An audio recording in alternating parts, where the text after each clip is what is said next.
Hey, Egg Teacher Christmas coming at you with another video. Today is Extension Cord Day, and it's also Run the Christmas Light Controller Day. So this is one of the days I actually absolutely dread.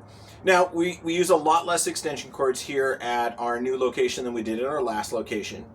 The last location we were running just about every controller we had and all the Christmas lights we had. We were running about 2.5 miles of extension cords. That's a lot of cords to spread out, and you kind of see how that goes. You end up with big bundles of cords. I'm not doing some props this year that would have multiple sets, so it's going to go a little bit easier.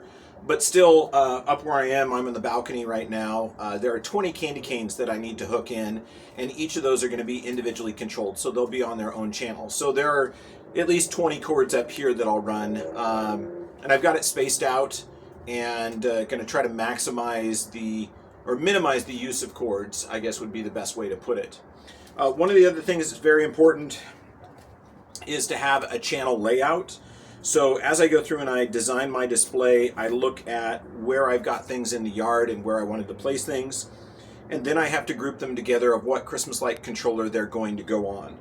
So in this case, there's going to be two Christmas light controllers up here that are going to be controlling the candy canes, the strobes, I think the floods, and the dripping icicles. And then I think a tree that's off to the side will be on that on one of the controllers too. So I am using, and the candy canes on the steps, those will be on there. So I'm using my channel layout to know where I need to position things to where the cords are going to run, and then I choose cords of that appropriate length as I go. Like I said, I got 2.5 miles of cord, so I should have the exact length extension cord for everything that I'm doing. And today is just kind of a follow along and watch what goes on and see how it goes. So without further ado, I'm going to go ahead and get to the process.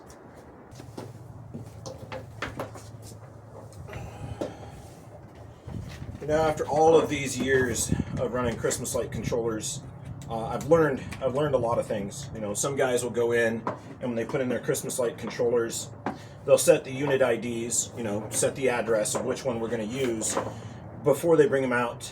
I found it's more useful to just go ahead and put them out, and then I will power them up and run a Cat5 cable to each one of them and set their unit IDs when they're in place. It makes it a lot easier for me when I do that. So I'm going to go ahead and use this post. This railing is going to be coming out, so I'm not really worried about putting holes into it. But I've got to go ahead and put my screws in to mount it so that it doesn't move or go anywhere during the course of the season. So go ahead and mount this one. I'm going to go ahead and mount it right over my wires there. And again, not super concerned about this railing because it will be going away on that one.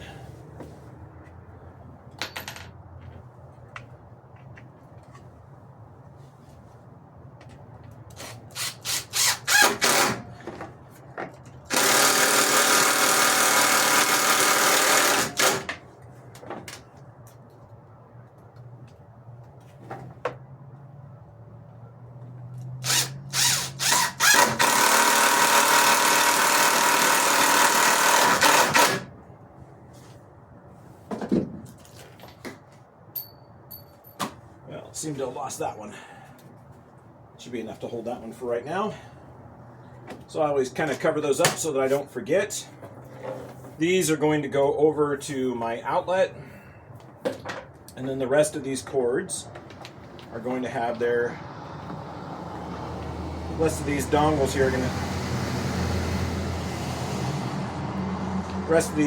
here will have their cords run to them.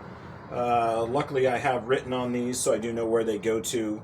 It's going to make it a little bit easier. Grab another screw. Go. All right. So that is going to be Unit 1, channels 1 through 16 will be going to this one. So I'm going to move you out of the way and then start grabbing cords and running those. All right, so I've got my bin of Christmas light cords behind me.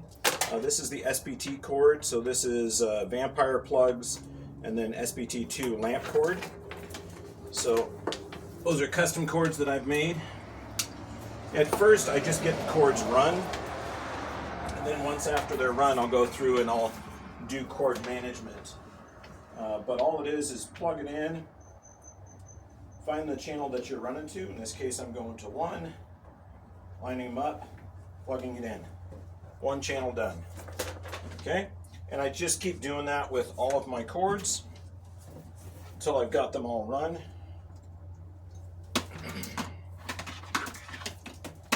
This is one of my bins that I organized last year. It's just all hand over hand coiled in.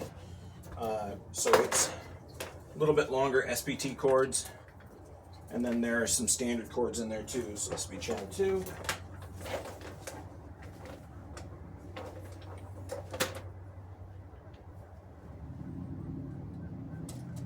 Channel 2.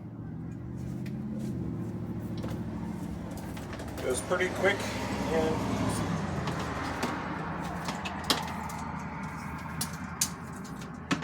That's a longer one.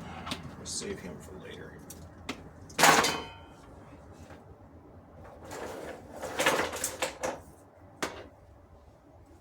That'll work. I know this looks like an indoor rated cord. It is a 2-wire, non-grounded, but you look at all your Christmas lights. I challenge you to find a string of Christmas lights that actually has a ground on it. So they're pretty commonly used. Again, this is also a drier area, so don't have to worry as much about it. I just need cords that'll work. And the white ones, I tend to use those up here where I can hide them and they're not running through the yard all bright and white and annoying to look at. So that's 3, this is channel 4.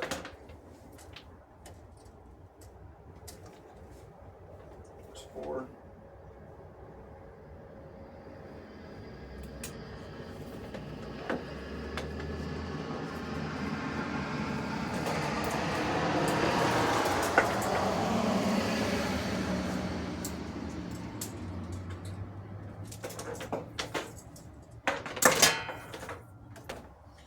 And then I'll go ahead and do some cord management here. I can go ahead and just tuck these up here where they, well, I'll just tuck them along here. Lay them down in the crack, they will fit. That way they don't become a winter tripping hazard. Put you down, out of the way, not going to be stepped on.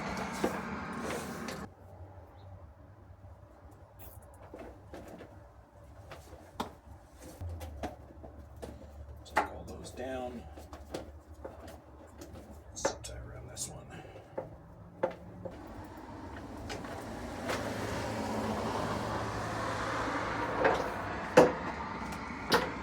And there you go. There's connecting one half of our first light controller. Everything's kind of tucked out of the way. I'll manage this in a little bit, but we've got now 8 of our Christmas trees up there and connected, so we don't have to worry about them. Anyway, that's the process. That's how it goes.